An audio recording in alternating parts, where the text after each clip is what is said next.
kapigi, nandito ulit tayo ngayon sa baboyan dahil tayo ay magpapaligo ng mga baboy. Ayan, bumili kami ng power sprayer.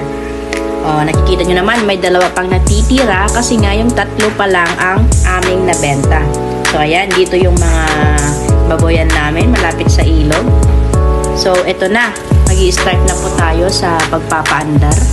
Ayan po yung isa sa mga aking katulungan dito sa aming baboyan ng aking mahal na jowa. Wow!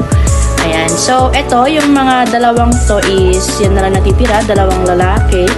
Ayan, first time nilang magagamitan ng power sprayer kasi nga, kabibili lang. So, ito, try namin ngayon kaya sumama ako. Ayan, grabe, ang ganda pala, no? Mas mapapadala yung pagpapaligo dito. So, ako naman, trinay ko naman. Ayan. Pero syempre natakot ako kasi 'di ba masakit 'yan kapag tinutok sa balat ganyan. So unti-unti lang yung ginagawa hanggang ayun si tito ko na yung naglagay kasi hindi pa nga ako marunong. Ayan, nakaka-enjoy, grabe, nakaka-satisfying.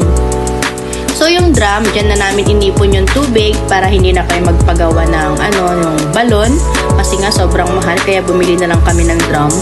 Diyan namin iipunin yung tubig na pampaligo ng mga alaga namin. Ay, nag-enjoy naman ako dyan. Hindi naman halata, diba? So, ayan. Grabe, ang ganda pala.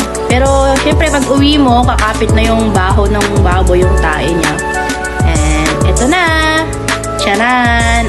Tatapos na silang maligo and kumakain na lang sila.